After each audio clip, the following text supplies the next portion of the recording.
Hello everyone, welcome back to my YouTube channel Keep Learning. So, HPTET medical non medical chemistry section PYQ series में मैंने अभी तक 6 videos upload कर दी हैं. So next video आज मैं आपके लिए लेके आई हूँ.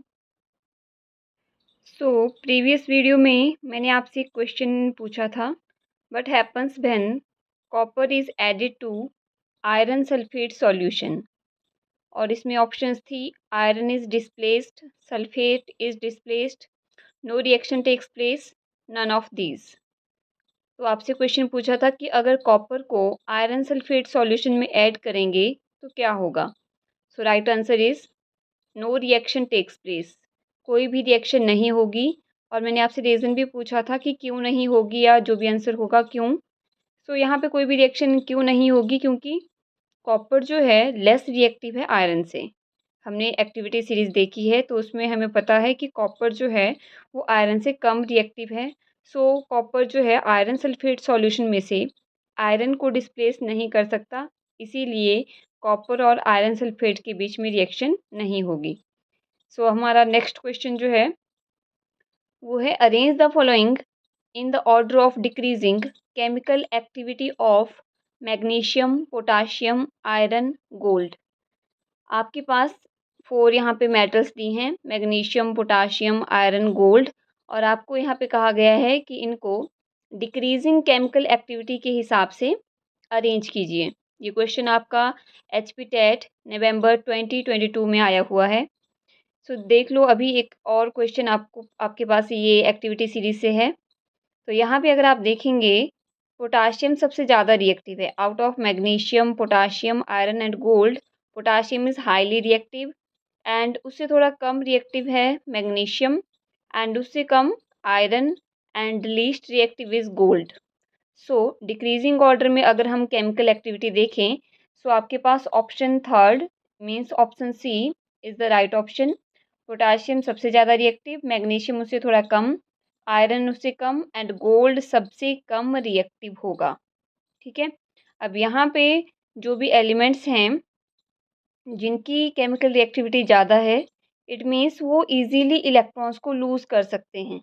Elements that are more reactive have higher tendency to lose electrons to form positive ions.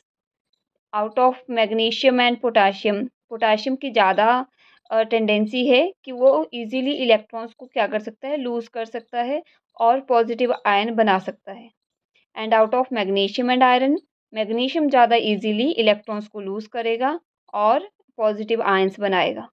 So activity series में उसी हिसाब से एलिमेंट्स को अरेंज किया है कि कौन सा एलिमेंट कितना इजीली इलेक्ट्रॉन्स को लूज़ कर सकता है और पॉजिटिव आयन बना सकता है. ओके.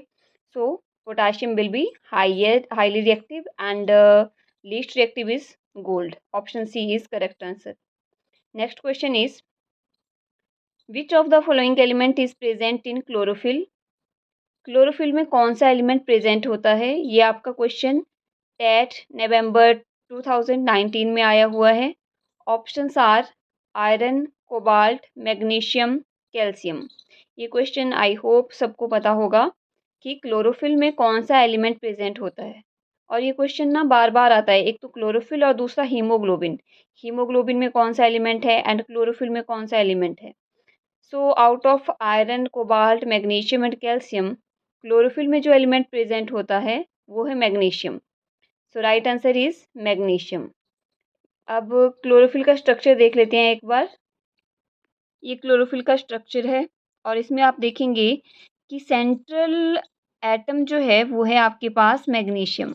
तो क्लोरोफिल में जो मेटल प्रेजेंट होती है वो है आपकी मैग्नीशियम.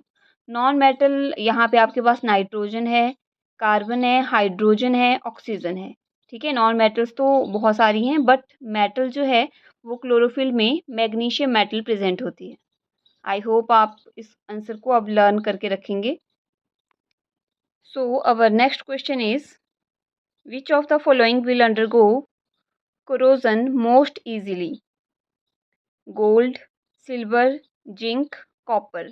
आपके पास क्वेश्चन पूछा गया है कि out of gold, silver, zinc and copper सबसे ज़्यादा इजीली कोरोजन किस में होगा. ये क्वेश्चन आपका टेट नवंबर 2021 में आया हुआ है।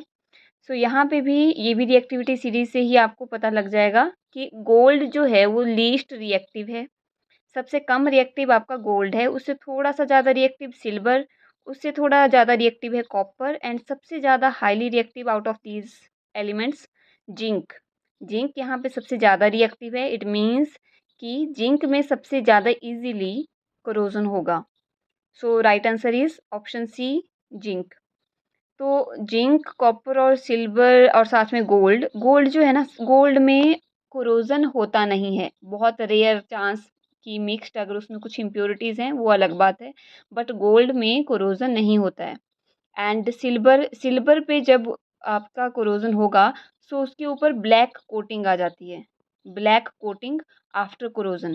कोरोजन के बाद सिल्वर जो है, सिल्वर की जो ज्वेलरी होती है उसके ऊपर ब्लैक कोटिंग, ब्लैक हो जाता है सिल्वर। एंड गोल्ड की अगर हम बात करें तो प्योर गोल्ड तो जो होता है प्योर गोल्ड उसमें तो रस्ट नहीं होता, बट ये जो आपके ज्वेलरी वगैरह होती है ये प्योर गोल्ड नहीं होता, क्योंकि 24 कैरेट गोल्ड के जो भी ज्वेलरी है वो नहीं टिक पाती है, नहीं बनती है, ठीक है, ब्रेक हो जाती है।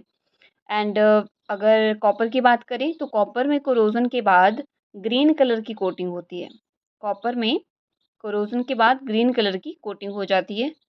सो अगर कॉपर आप देखेंगे तो उसके ऊपर ग्रीन कलर की कोटिंग कोरोजन के बाद होगी।